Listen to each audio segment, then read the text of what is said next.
Vamos a hacer una oración. Vamos a hacer una oración. Vamos a encomendarnos a nuestro Señor Jesucristo. Amado Jesús, te damos gracias por tu presencia. Te damos gracias, Señor Jesús, porque tú eres bueno y siempre nos has bendecido con tu hermosa presencia. Y queremos que siempre lo hagas, Padre. Ponemos en tus manos lo que resta de esta reunión. Te pedimos que bendiga nuestras vidas, todos los que estamos aquí presentes. Los que han de escuchar esta palabra a través de otro medio, alguna otra congregación, Señor, bendíceles también a ellos. Padre, en el nombre de Cristo Jesús, bendícenos a todos. Amén, Jesús. Muy bien, el día de hoy vamos a compartir una enseñanza que hemos titulado ¿Y quién es mi prójimo? A manera de pregunta.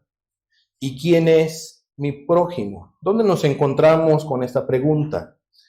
En el libro de Lucas, capítulo 10, versículo 29, dice de la siguiente manera: pero él, queriéndose justificarse a sí mismo, dijo a Jesús: ¿y quién es mi prójimo? Pero él, queriendo justificarse a sí mismo, dijo a Jesús: ¿y quién es mi prójimo?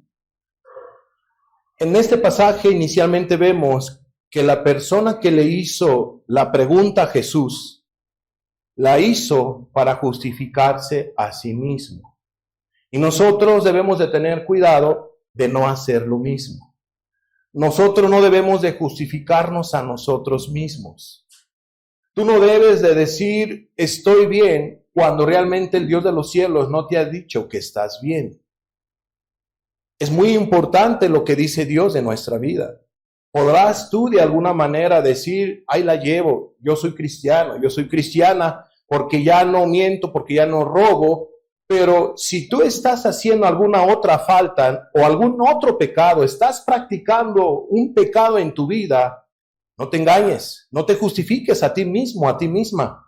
Aunque tú leas la Biblia, aunque tú ores y hagas ciertas obras, si tú estás haciendo pecado, no puedes decirte tú que eres cristiana, cristiano, porque estás practicando el pecado. Estás ofendiendo a Dios.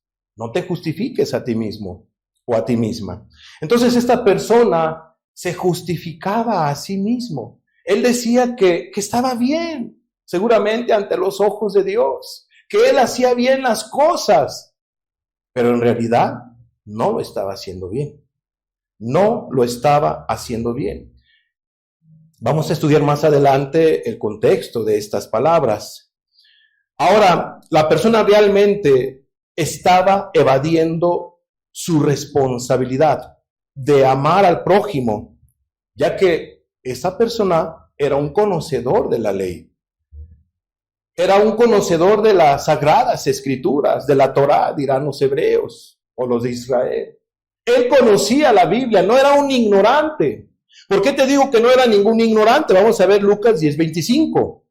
Dice la Biblia: y aquí un intérprete de la ley se levantó y dijo para probarle: maestro, ¿haciendo qué cosa heredaré la vida eterna?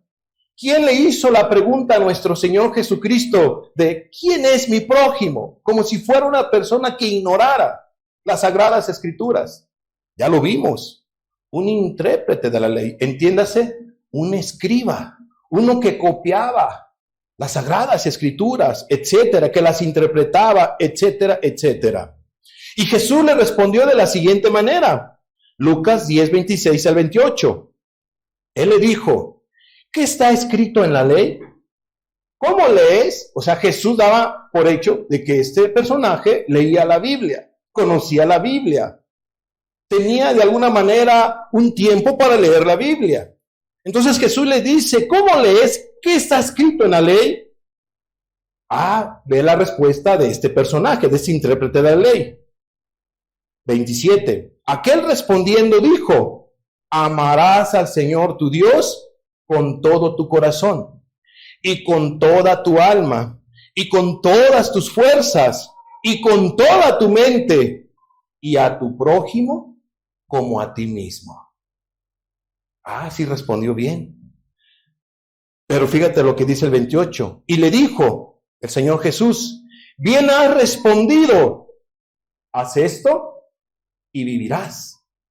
Bien has respondido, haz esto y vivirás. Entonces es interesante que entendamos que un escriba o un intérprete de la ley realmente no tenía amor al prójimo, porque si no, el Señor Jesucristo no le hubiera dicho, haz esto y vivirás. Y honestamente, ellos, los líderes de aquellos tiempos, los que conocían las Sagradas Escrituras, no amaban al prójimo, trataban mal a las ovejas, trataban mal a aquellos que ellos estaban compartiéndole las Sagradas Escrituras, etcétera, etcétera. Fíjate lo que dice Lucas 11:46. Y él dijo, ay de vosotros también, intérpretes de la ley, porque cargáis a los hombres con cargas que no pueden llevar, pero vosotros ni aun con un dedo las tocáis. ¿Te das tu cuenta? Llenaban de mandamientos de hombres, de tantas cosas, a sus ovejas, a las personas que los oían, sin importarles de alguna manera que son seres humanos, que son almas eternas, y no tenían una gota de amor para con su prójimo, para con sus semejantes. Hay más partes de las Sagradas Escrituras que nos dejan ver que los líderes, fariseos, escribas, etcétera, o intérpretes de la ley, no tenían amor para con su prójimo. Solamente lo que les gustaba a ellos era ser reconocidos, ser alabados, ser exaltados. Y todo verdadero líder debe de tener cuidado de ello. Todo ministro, todo predicador, toda persona que enseñe las Sagradas Escrituras, que tenga algún grupo, debe de tener cuidado de ello.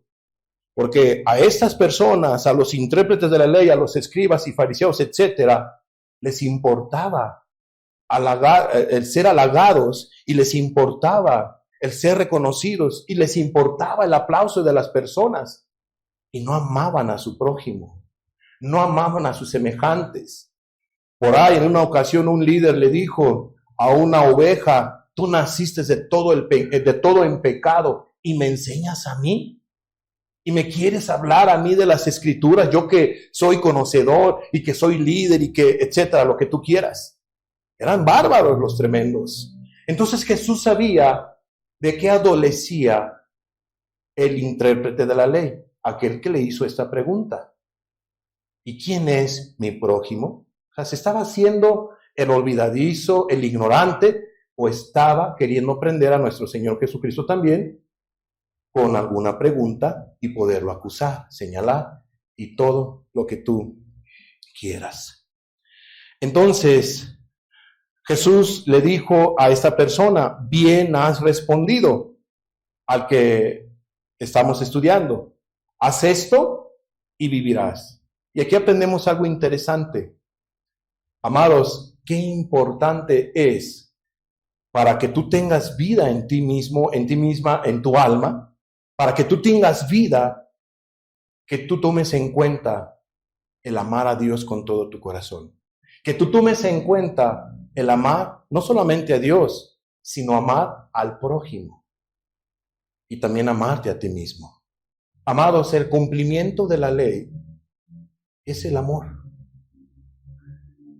Todos los que guardan los mandamientos es porque aman a Dios, aman a sus semejantes.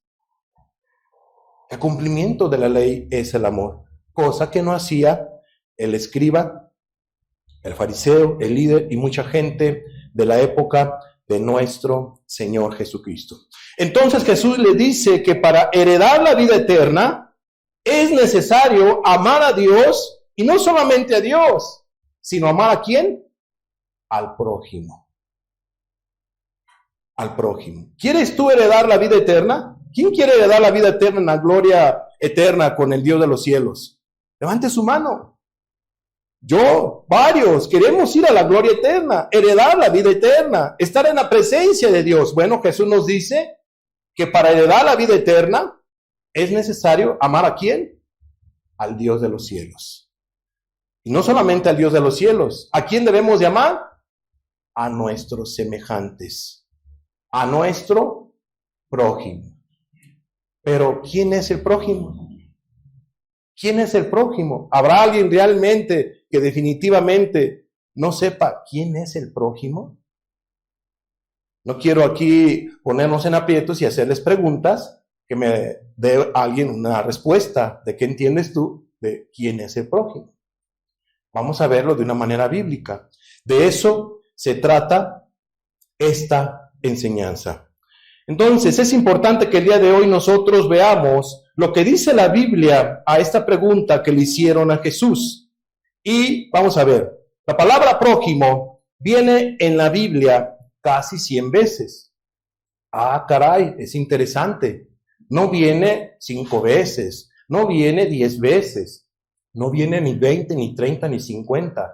Viene casi 100 veces. ¿Qué nos querrá Dios enseñar en este día? ¿Qué te quiere hablar Dios a ti, amada persona, y a mí, y a cualquier ser humano en esta tierra? ¿Qué nos quiere hablar Dios? En la Reina Valera, 1960, en la Biblia que nosotros estudiamos domingo a domingo, y en nuestras casas, se menciona la palabra prójimo 98 veces. 81 veces viene en el Antiguo Testamento. 17 veces viene en el Nuevo Testamento, siendo un total de 98 veces. Ok, por la cantidad de veces que viene en la Biblia, es necesario entonces que pongamos toda nuestra atención a esta enseñanza donde Dios quiere hablar a tu vida, a nuestra vida. ¿Quién es el prójimo? ¿Quién es nuestro prójimo? Vamos a ver un ejemplo de una mención de la palabra prójimo, tanto del Antiguo Testamento y del Nuevo Testamento. Imagínense si tocáramos las 98 veces, pues no, ¿verdad? Solamente vamos a mencionar algunos ejemplos tanto del Antiguo Testamento y del Nuevo Testamento donde se menciona la palabra prójimo. Vamos a ver Levítico capítulo 19, versículo 15 en adelante. Dice la Biblia: no harás injusticia en el juicio, ni favoreciendo al pobre, ni complaciendo al grande. Con justicia juzgarás a tu prójimo. O sea, debemos de ser justos con nuestros juicios, con nuestros semejantes, ¿de acuerdo? Cuando a alguien le toque juzgar, si alguien hace una labor de un juez, etcétera, sea civil o en algún caso específico, sea en el hogar o sea en el trabajo, lo que tú quieras, pero que te toque juzgar a tu prójimo, debes de ser justo en el juicio que tú hagas con tus semejantes, sea en tu casa, repito, con tus seres queridos, con tus hijos, con tu esposa, con tu esposo, con quien sea, debes de ser justo en tu juicio. 16. No andarás chismeando entre tu pueblo, ni atentarás contra la vida de tu prójimo, yo Jehová. Entonces aquí vemos algo muy interesante. Hay que tener cuidado con el chisme, porque un chismoso puede atentar contra la vida ¿de quién? Del prójimo. Del prójimo. Qué interesante. Qué interesante. Levítico capítulo 19, versículo 17 dice: no aborrecerás a tu hermano en tu corazón, no tengas amargura, no tengas odio contra tus semejantes en tu corazón, sea con tu esposo, con tu esposa, con tus hijos, con tu encargado, con tu patrón, con tu empleado, con nadie. No aborrecerás a tu hermano en tu corazón, razonarás con tu prójimo para que no participes de su pecado. O sea que hay que dialogar, hay que razonar con nuestro prójimo.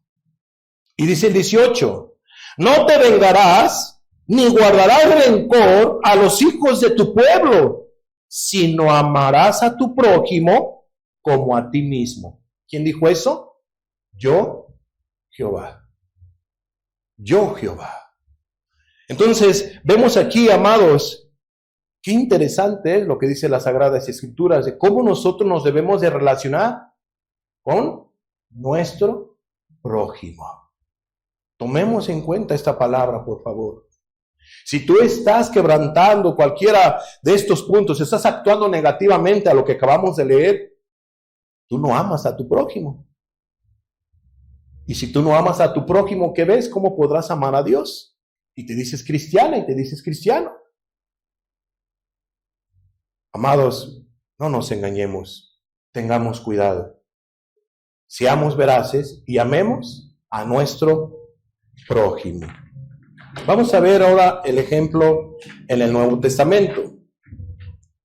El Nuevo Testamento, libro de Marcos, capítulo 13, versículo 32. Dice de la siguiente manera: entonces el escriba le dijo: bien, maestro, ¿verdad has dicho que uno es Dios y no hay otro fuera de él? Y estamos de acuerdo, no hay ningún otro Dios fuera de las Sagradas Escrituras. No hay dos dioses, no hay tres dioses, no hay 1000 dioses, no, solamente hay un Dios. Y ese Dios es a quien nosotros servimos, le amamos.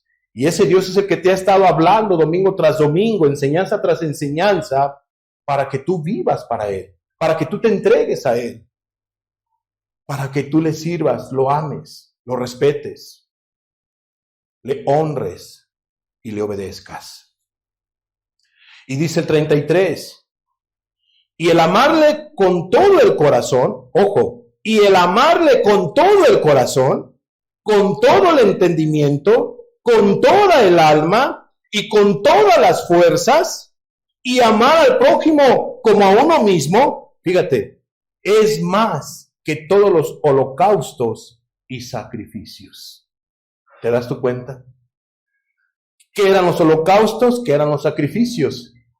Actividades religiosas que hacían los judíos, ofrecer un animalito, un corderito, un sacrificio para la expiación de su pecado o para estar de alguna manera favoreciendo o queriéndose favorecer con el Dios de los cielos, congraciarse, lo que tú quieras.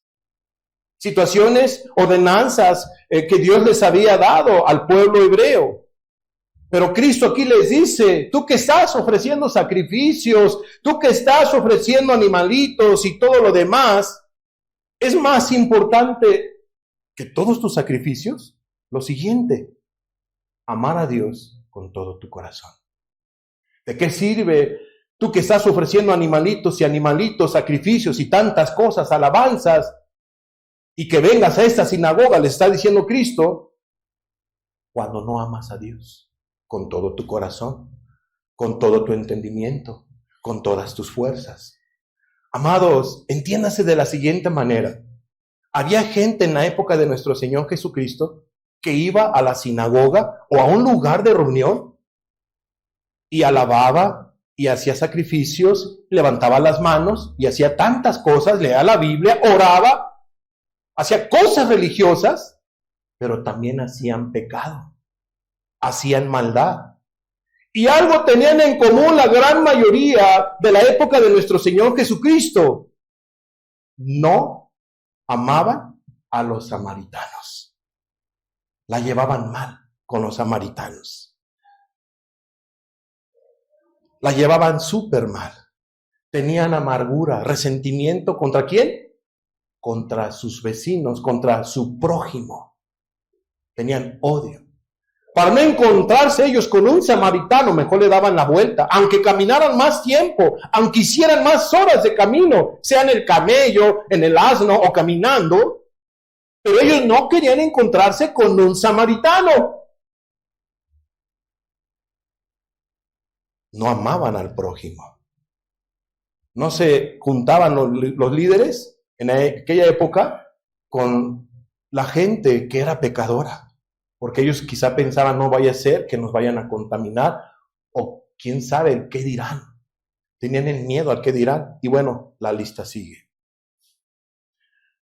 Ellos definitivamente no tenían amor ni al Dios de los cielos, ni amor al prójimo. Era más importante el amor que todos los holocaustos y que todos los sacrificios. Ciertamente, ¿a poco no pasa en estos tiempos lo mismo? Mucha gente en estos lugares, en este estado, fuera de este país, va a una iglesia, va a una congregación, así como lo hacía la gente en la época de nuestro Señor Jesucristo. Iban a la sinagoga, alababan y tantas cosas, y se decían hijos de Dios, pero seguían cometiendo pecado. Seguían quebrantando los mandamientos de Dios. Pasa lo mismo en muchos lugares. Hay mucha gente que se dice cristiana y va a una iglesia, alaba, canta, ayuna, lee la Biblia, hace veladas de oración y tantas cosas más, pero no aman al prójimo, no aman a Dios, no guardan los mandamientos de Dios como Dios lo pide que nosotros lo hagamos. O no son mandamientos, o son sugerencias lo que Dios nos da en el libro de Éxodo 20. ¿Son sugerencias o son mandamientos? Son mandamientos. ¿Qué debemos de hacer nosotros? Guardarlos. ¿Qué debes de hacer tú? Guardarlos. Y pregunto, ¿los guardas? ¿Los pones por obra?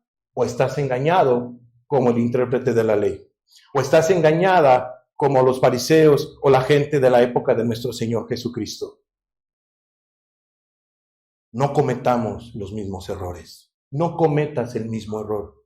Debes amar a Dios como Él te lo pide que tú lo ames y como yo lo ame. Debemos amar a nuestro prójimo como Dios lo pide que lo hagamos. ¿Estamos de acuerdo? Eso es lo que dice la Sagrada Escritura. Y dice el versículo 34. Jesús entonces, viendo que había respondido sabiamente, le dijo: no estás lejos del reino de Dios. Y ya ninguno osaba preguntarle. Qué importante es amar a Dios. Qué importante es amar a tu prójimo, a tus semejantes. Porque cada vez más te vas a ir acercando, o nos vamos a ir acercando, ¿a dónde? Al reino de Dios, a la gloria eterna. Yo quiero decirles que el cielo es real. Es una realidad. Cristo vino hace 2000 años a decirnos que hay una gloria eterna. Perdón. Cristo hace 2000 años nos vino a abrir una panorámica de lo que hay después de esta vida. Y lo que hay después de esta vida, hay una gloria eterna. Hay un cielo donde tú puedes y yo podemos ir, o el ser humano, que tome en cuenta al Dios de los cielos, que lo ame en esta tierra, que le sirva, que le obedezca, que lo quiera con todo su corazón y con todo su entendimiento, y vaya a la presencia con Él. Pero aquellos que decidan no tomar en cuenta la voluntad de Dios, que no crean en Él, que no le sirvan a Él como Él lo pide, hay una eternidad, pero no es de gozo ni de bendición, sino de tormento y de dolor. ¿Cuál es la diferencia? Que aquellos que tomen en cuenta a Dios en su vida como debe de ser, irán con Jesús. Irán a la gloria eterna.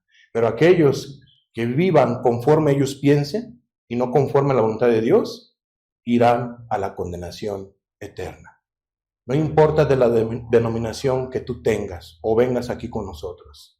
Si no andamos nosotros conforme a la voluntad de Dios, entonces no estamos amando a Dios como debe de ser, no estamos amando a nuestros semejantes, entonces somos como los escribas y los fariseos y la gente de la época de nuestro Señor Jesucristo. Nos estamos engañando, te estás engañando y te vas a condenar o nos condenaremos. Si nosotros andamos en ese mal camino, nos vamos a condenar por toda la eternidad.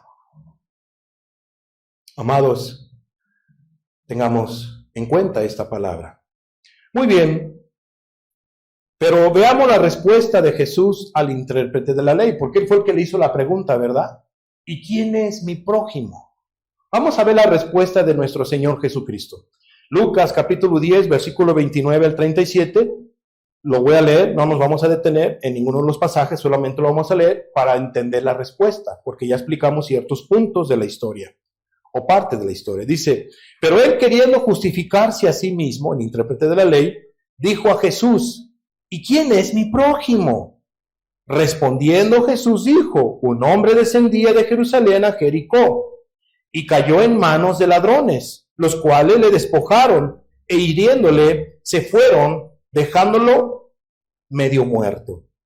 Aconteció que descendió un sacerdote por aquel camino, y viéndole, pasó de largo. Asimismo, un levita, llegando cerca de aquel lugar y viéndole, pasó de largo. Pero un samaritano que iba de camino, vino cerca de él y viéndole, fue movido a misericordia. Y acercándose, vendó sus heridas, echándoles aceite y vino, y poniéndole en su cabalgadura, lo llevó al mesón y cuidó de él. Otro día al partir, sacó 2 denarios y los dio al mesonero. Y le dijo, cuídamele, y todo lo que gastes de más, yo te lo pagaré cuando regrese. Y dice el 36, ¿quién pues de estos 3 te parece que fue el prójimo del que cayó en manos de los ladrones? O sea, entiéndase, ¿quién crees que de estas 3 personajes que vieron a este ser humano necesitado, de estos 2 líderes que pasaron, el levita y el sacerdote y el samaritano? Fíjate la comparativa que hizo Jesús. ¿Quién crees que de estos 3 realmente cumplió el mandamiento de amar al prójimo? ¿Qué responde? Versículo 37. Él dijo, el que usó de misericordia con él. ¿Respondió bien, sí o no? Claro que sí. ¿Y quién fue el que hizo la misericordia? ¿El sacerdote? ¿El levita? ¿O el despreciable para ellos? Samaritano. El samaritano. ¿Qué le dice Jesús? Entonces Jesús le dijo, ve y haz tú lo mismo. ¿A quién tenía que ayudar? En el ejemplo, no solamente a su prójimo, sino aún también a su vecino y aún también a su enemigo, a su prójimo. ¿Te das tu cuenta? Jesús le responde a este intérprete de la ley, ¿quién es el prójimo? ¿Quién es el prójimo? Entonces Jesús le enseñó a este intérprete de la ley que debe de amar y ayudar e inclusive a sus enemigos. ¿Tú tienes enemigos? Debes de perdonarles. Y no solamente debes de perdonarles, cuando ellos tengan alguna necesidad, debes, si te piden agua, darles de beber. Si te piden un pan, darles de comer. Si te piden una capa, dale tu capa, etcétera. O sea, debemos amar ¿a quién? A nuestro prójimo. Prójimo, ¿qué significa prójimo? No solamente significa ayudar a los que están cerca de ti, como lo son la familia.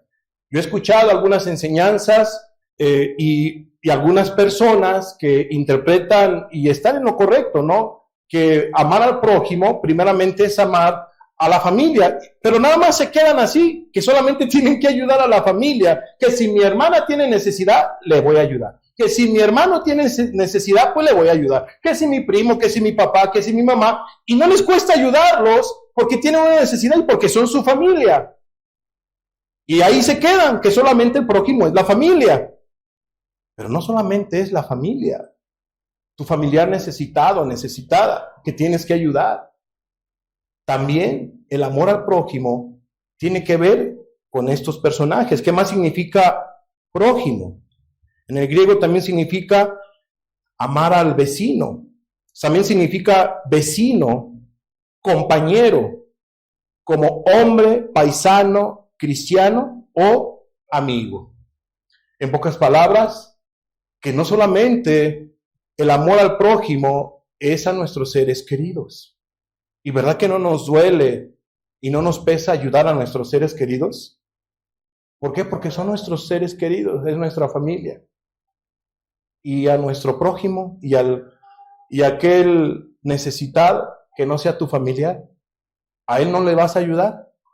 ¿A ellos no les vamos a ayudar? ¿Nos vamos a hacer de la vista gorda como el levita y como el sacerdote? ¿A nuestros enemigos no los vamos a ayudar? ¿Nos vamos a hacer de la vista gorda, de los cieguitos? Amados, debemos amar a nuestro prójimo. ¿Y quién es nuestro prójimo? Entiéndase, gente cercana a nosotros, sean nuestros familiares, vecinos, personas o enemigos, que están pasando una situación delicada, de necesidad. Ese es nuestro prójimo. A ellos debemos de amarlos. Amar a nuestros semejantes. No solamente ayudándolos, sino respetándolos. No faltándoles al respeto. Pero respetando lo que Jesús decía, de que el amor al prójimo, o quién es nuestro prójimo, Jesús dice que es aquella persona que tenga una necesidad, que esté pasando una situación, una escasez, una necesidad, etcétera, al quienes nosotros debemos de ¿qué? De ayudar, de ofrecerles misericordia. Ok, entonces nuestro prójimo en estos tiempos son personas que tienen una necesidad y que están en un estado de vulnerabilidad. Ese es nuestro prójimo. Si tú eres cristiano o eres cristiana, o no lo eres, no te quita esa responsabilidad de ayudar a tus semejantes, principalmente a tu familiar, principalmente si tú eres cristiano, a la familia de la fe, pero también a los que no son de la familia de la fe. Debes de ayudar. Debemos de ayudar a nuestro prójimo. O sea que aquí en esta ciudad, en San Cristóbal, o en la ciudad que tú vivas, o en este estado, cuando se te presente a ti una necesidad de una persona, con alguna situación, no lo sé cuál sea su necesidad de pobreza, lo que esté pasando, y está en tu posibilidad de ayudar, tienes que ayudar. Sea una despensa, sea algún medicamento, no lo sé, pero hay que ayudar. Debemos amar a nuestro prójimo. A mí me preocupa que nosotros, que conocemos de la palabra de Dios, no estemos cumpliendo este mandamiento, que no estemos amando a nuestros semejantes, que no ames a tu prójimo, que no seas, entiéndase de la siguiente manera, misericordioso. Porque la Biblia nos dice que debemos de ser, ¿qué? Misericordiosos. ¿Y qué van a alcanzar los misericordiosos? Misericordia. Que Dios nos dé sabiduría para poder ayudar, porque manos llenas no tenemos. ¿De acuerdo? Pero como dijo Pedro, no tengo oro ni plata, pero lo que tengo te doy. Y oró por la persona enferma y Dios sanó a esa persona enferma. Podemos orar, podemos dar un vaso de agua, unos frijolitos, una comidita, no lo sé, según tus posibilidades, pero debemos amar a nuestro prójimo. Vamos a ver un ejemplo contemporáneo. Quiero leer lo siguiente. Ustedes saben lo del huracán Otis. Vamos a ver la siguiente nota, la siguiente diapositiva. Dice, Otis, que en menos de 24 horas pasó de ser tormenta tropical a huracán categoría 5, una intensificación histórica. ¿Por qué dice intensificación histórica? Porque no es común. Casi nunca se había dado esa situación. Todos los estudiosos en la materia, los meteorólogos, etcétera, ellos están sorprendidos de cómo es que este huracán avanzó. Era una tormenta tropical que pasó desapercibido, que vieron que a lo mejor no iba a afectar. Y en menos de 24 horas, algunos dicen que 14, otros 16, pero vamos a ponerle que en menos de 24 horas, algunos dicen 8, pasó de ser una tormenta tropical a un huracán categoría 5. Todos los huracanes son por etapas, 1, 2, 3, 4, 5, todo depende de la fuerza que tenga, ¿verdad? De los kilómetros por hora que avance la tormenta. Ya cuando avanzan los kilómetros por hora a través de todos los vientos, entonces el huracán se puede convertir en categoría 1, 2, 3, 4. Bueno, este huracán llamado Otis, que era una tormenta tropical Otis, se convirtió en un huracán, se brincó la 1, la 2, la 3, la 4 y la 5. Así, rápido. Y eso hizo que fuera un huracán muy devastador que afectó a Guerrero. Entiéndase, a Acapulco. que afectó a Acapulco. Según la BBC, el gobierno de México ha confirmado la muerte de 39 personas y 10 más están desaparecidos. O sea, este huracán hasta ahorita, confirmados, casi son 40 personas que murieron. Y hay personas desaparecidas y hay heridos.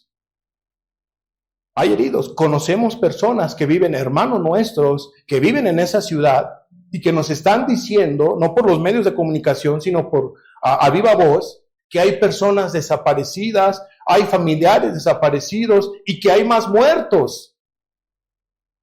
Y que la devastación es grande, la necesidad es grande. Quizá algunos de ustedes han visto ya la información y no son ajenos a esa situación que están pasando allá en Guerrero. Vamos a ver algunas imágenes rápidamente. Y en esta primera imagen vemos el huracán Otis y vemos el mapa de México. Aquí está el mapa y aquí el huracán llegando, afectando con todo lo que da a el estado de Guerrero y sobre todo a la ciudad de Acapulco. Vamos a ver rápidamente algunas imágenes. Yo sé que a lo mejor ustedes ya vieron la información, pero si algunos no se hayan dado cuenta de esto, vamos a decirles lo que está pasando, ¿verdad? Vamos a mostrar estas imágenes de lo que provocó el huracán después de su paso. Aquí vemos en esta imagen la devastación. Fueron afectados los hoteles, casas, hogares, los que estaban en la orilla, una destrucción tremenda. En lo material, creo que hay mucha pérdida en lo material, se cuenta por miles de millones de dólares en lo material. Siguiente imagen, aquí podemos ver cómo dice bienvenidos a Acapulco. Cuando uno va entrando a Acapulco están siempre los letreros, cuando uno entra a una ciudad siempre te dicen bienvenidos, ¿no? Y es bonito que te den la bienvenida a cualquier ciudad que tú llegues, ¿no? Y bueno, ahí está la devastación. Vamos a ver la siguiente imagen. Ahí están los carros, ahí está todo caído, o sea, es como si hubiera temblado, ¿verdad? Pero es impresionante lo que hizo este huracán en la madrugada del miércoles. ¿Cuándo ocurrió el huracán? Entre martes noche y la madrugada del día miércoles. Siguiente imagen. Hoteles afectados, escombros, destrucción, palmeras destruidas. Siguiente imagen. Colchones. La gente no hallaba dónde esconderse. Gran parte de la gente se escondía en el baño. Estaban así como sardinas escondiéndose porque el huracán estaba a 270 kilómetros por hora. ¿Sabes qué es esa velocidad del aire? 270 kilómetros por hora. Entonces estaba haciendo una devastación tremenda. Los tomó de sorpresa a todos. Yo no sé qué querrá Dios tratar con los de Guerrero, pero es impresionante lo que pasó. Siguiente. Y no solamente Dios quiere tratar con los de Guerrero, sino también con aquellos que saben que Guerrero es un estado vecino o que es un estado en necesidad, que tiene ahorita, pues, bueno, este problema y que sus casas fueron destruidos. La electricidad, pues no la hay. O sea, creo que hasta donde yo hasta donde tengo yo enterado el dato, entiendo que ya han restablecido la electricidad a un 40, a un 50%. Se dice que la electricidad para las personas que están lejana a la ciudad de la zona hotelera, que están a las orilladas, que van a tardar como mes o mes y medio para que ellos puedan tener electricidad. ¿Qué haría usted en una semana sin electricidad? ¿Cierto? No estamos tan acostumbrados a la electricidad. Bueno, va a haber gente que no va a tener electricidad en su casa por ser de los últimos. No van a tener electricidad. ¿Cómo van a comer? Bueno, en fin. Esto no es que se va a corregir en 1 día, 2 días. Va a ser en semanas y meses. Que la gente pueda restablecerse, pueda una vez más a tener su vida normal, cotidiana, de trabajo, me refiero a aquellos que trabajaban en su ciudad. La siguiente imagen, eso es lo que dejó el huracán Otis en Acapulco, Guerrero. Vehículos volteados, imagínense, muchos vehículos volteados, en fin. Siguiente imagen, devastación por donde sea. Es obvio que al haber esa devastación, ese problema, amados, hay falta de alimentos, no tienen alimentos, no hay agua, no hay luz, la gasolina le han estado batallando, no porque a lo mejor las gasolineras no tengan gasolina, sino porque no hay luz, y otros pues ya se escaseó la gasolina, y hasta la fecha, todavía el día de ayer que hablábamos con hermanos que están ahí viendo la situación, están yendo a conseguir gasolina fuera de la ciudad, a una ciudad cercana.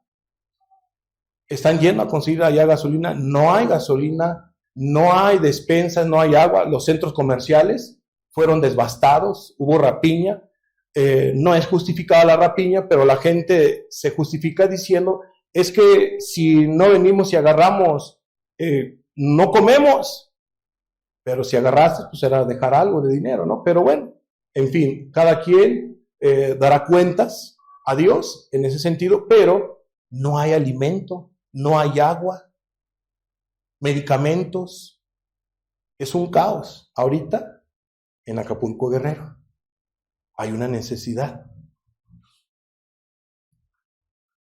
Siguiente imagen, pues es esa.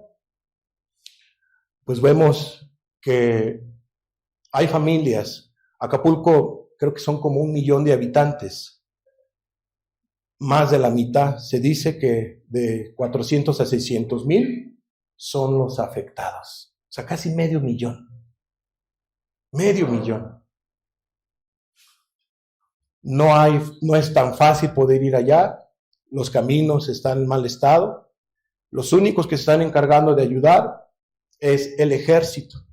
¿Por qué el ejército? Por todo el problema que hay mucha violencia, aparte de eso, hay desesperación, hay pues personas oportunistas también y que están saqueando trailers, saqueando a las camionetas que van con ayuda y bueno, la lista sigue. Pero hay necesidad en ese. Quiero que veamos este extracto de video antes de terminar esta enseñanza. Vamos a ver este extracto de video. Lo pueden poner ahí, por favor. La Ciudad del Sol, la perla turística de México venida a menos en la última década, es un caos. Estos son 2 de los al menos 39 muertos por el paso del huracán. 4 días después, Alba aún espera que recojan el cadáver de su tía y su cuidador. El hijo de la fallecida duerme cada noche a su lado. Ya conseguí las lonas, ya conseguí los lazos, ya conseguí las sábanas que me pidieron para envolverlos y sacarlos en una pequeña carretilla porque no viene nadie y es un delito sacar un cuerpo así. Los vecinos se están quejando por el olor de los cuerpos que ya se están en estado de descomposición. Los hogares no tienen agua y la comida se ha acabado incluso en los centros comerciales, saqueados por gente sin opción. Todo esto, bueno, lo estamos haciendo por necesidad, ya no hay nada, las tiendas todas están cerradas, están vacías. Si puedes ver, o sea, los centros comerciales está todo en horribles condiciones, o sea, no estamos aquí por gusto, estamos por necesidad. Están convencidos de que la ayuda del gobierno tardará en llegar, mientras buscan cualquier producto para sobrevivir o vender en sus barrios devastados. También escasea el combustible y se forman largas filas para cargar algunos tambos. Lo justo para huir de la ciudad y su desabasto, como pretende Jenny junto a su familia. Tenemos bebés, los víveres, pañales, ¿cómo les vamos a hacer? Y dicen que hasta el siguiente año. Toda la gente está frustrada, desesperada. El servicio eléctrico se ha reactivado en un 60% de las viviendas, pero como cuenta este operario, en las zonas más afectadas todavía se demorará. las demás, las colonias más a las orillas, va a tardar como un mes. Yo digo como un mes y medio. El problema es ahorita el traslado de los materiales, estamos esperando los materiales. Sobre todo debido al mal estado de las vías, muchas cortadas y embotelladas. Los más de 13.000 militares desplegados, según el presidente mexicano Andrés Manuel López Obrador, se afanan en limpiar la avenida principal que rodea la playa. Sus grandes hoteles han quedado asolados y ya se han evacuado a la mayoría de turistas. Un gremio hotelero especialmente golpeado. Las pérdidas económicas se estiman en unos $15.000 millones, pero la reconstrucción es aún incalculable. Es lamentable, ¿no?, que había un Fondo Nacional de Desastres, el famoso FONDEM, que se eliminó al inicio de esta administración y que, bueno, mucho hubiera servido en este caso. La estimación para poder reconstruir y rescatar Acapulco, en un dato así como te comentaba, de bote pronto, estamos estimando que se pueden estar alrededor de $50.000 millones. Mucho trabajo el que queda por delante, no solo para reconstruir Acapulco, sino para evitar que estalle esa olla a presión. Lo que algún día fue la joya turística de México, hoy es una zona catastrófica, no solo por los daños que vemos detrás, sino por la violencia de los barrios lejos de la zona bonita, la zona turística de Acapulco, en esos barrios donde cuando anochece se dan asaltos a hogares, peleas y reyertas entre vecinos, el enésimo infierno en lo que fue un paraíso. Hay eso, hay violencia, hay desesperación, hay asaltos, y los que están ayudando deben de hacerlo con mucha precaución, porque están al acecho. Mucha gente en su desesperación está al acecho. Que Dios ayude a aquellos que están ayudando, definitivamente, y a los que ayudarán. Quiero terminar este estudio con estos pasajes. Proverbios 3:28 dice de la siguiente manera: no digas a tu prójimo, anda y vuelve, y mañana te daré, cuando tienes contigo que darle. Medítelo, reflexiónelo. Pero la Escritura, el Dios de los cielos, nos enseña esto: no digas a tu prójimo, anda y vuelve, y mañana te daré, cuando tienes contigo que darle. Proverbios 14:21 dice, Proverbios 14:21, peca el que menosprecia a su prójimo, el que se olvida de su prójimo, el que no apoya ni ayuda en una necesidad al prójimo. Mas el que tiene misericordia de los pobres es bienaventurado. Termino con Marcos 12:31. Y el segundo es semejante. Después de amar a Dios con todo nuestro corazón, dice Cristo, y el segundo es semejante: amarás a tu prójimo como a ti mismo. Y termina: no hay otro mandamiento mayor que estos. No hay otro mandamiento mayor que estos.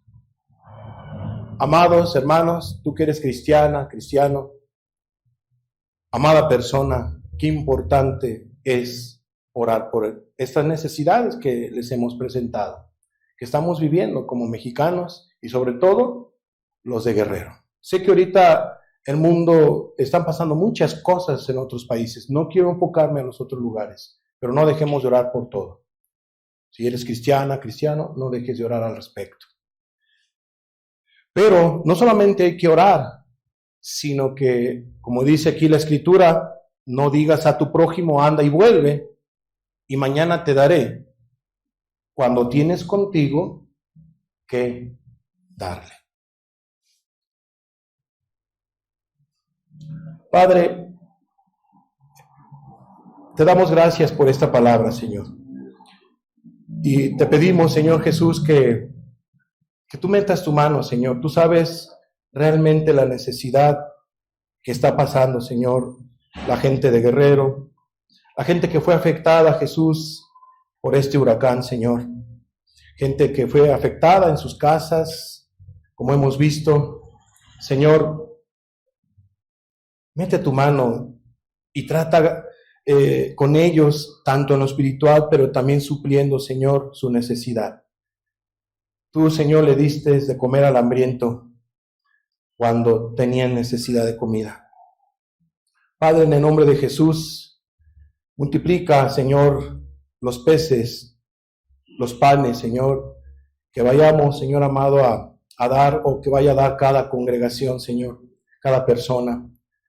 Multiplica, Señor, todo lo que se junte para bendecir, Señor, a la gente que tiene necesidad. Padre, eso es parte también del cristianismo. Señor, es parte también, Señor, del prójimo, Padre, del amor al prójimo. En el nombre de Jesús, ayúdanos, Señor, y multiplica los peces y bendice a los que tienen esta necesidad, Señor, allá en Guerrero, a las familias afectadas, Padre. Ayuda a los que están, Señor, apoyando allá, al ejército, a toda organización, Señor, a toda gente que ensanche su corazón y que esté apoyando allá. Padre, pues ayuda a la gente que tiene necesidad y ayúdales. Y ayuda, Señor amado, a aquellos que vayan a participar en este apoyo, Padre. En el nombre de Jesús te lo pedimos. Ayúdanos, Padre. Amén.